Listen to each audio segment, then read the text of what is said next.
And yet another try.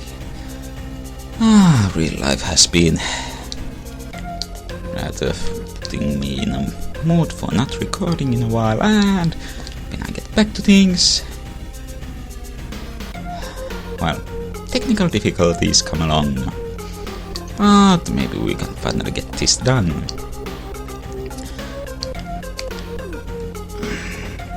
And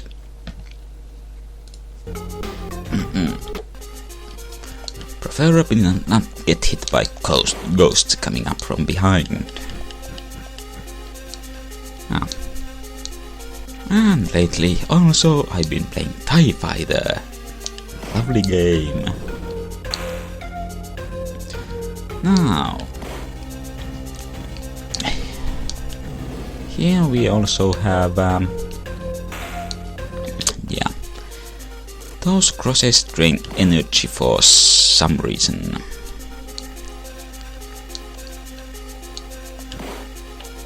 Which seems like a bit of an odd choice. I mean, crosses usually are a sign of good, right? And it's pretty damn impossible to jump over. Yeah. But fortunately, once uncovered, you can just wait for a few seconds and it'll disappear. So this is the last leg of the game. And looks like we meet some of those guys we fought in the tree maze. Only he saw skeletons of them.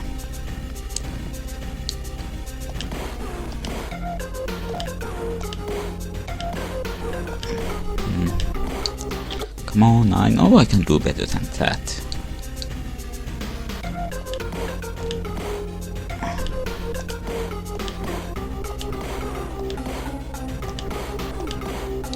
Okay.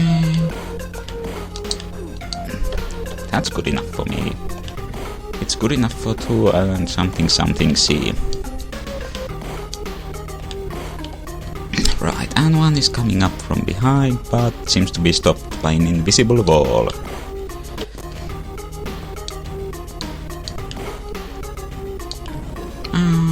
Another potion, so shall this be another cross inside a cross? No, it's a ghost coming from a tombstone.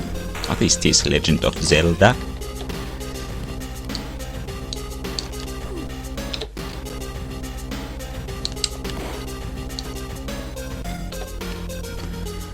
And now we have in the background some rocks. And further in the background there is still a blimp going on.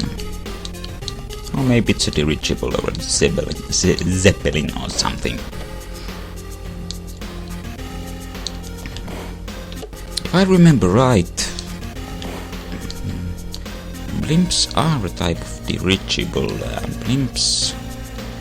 Was it that blimps lack a rigid structure around the gas bag?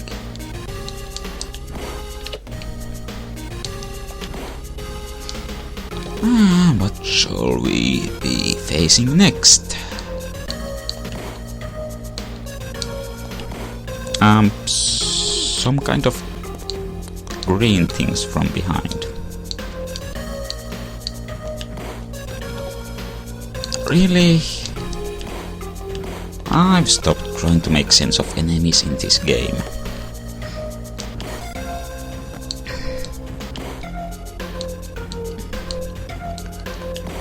But that's really not as bad as those giant raspberries winking in and out of existence in the shooter section. And now giant wasps or bees or hornets or whatever dropping bombs. We already saw those earlier in the game, didn't we? And yes, I know I'm taking a fair amount of hits here. And now spikes out of nowhere.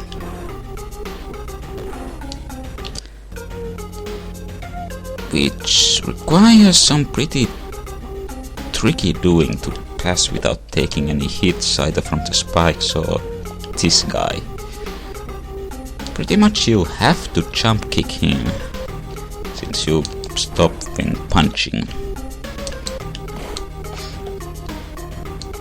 And these things, whatever they might be.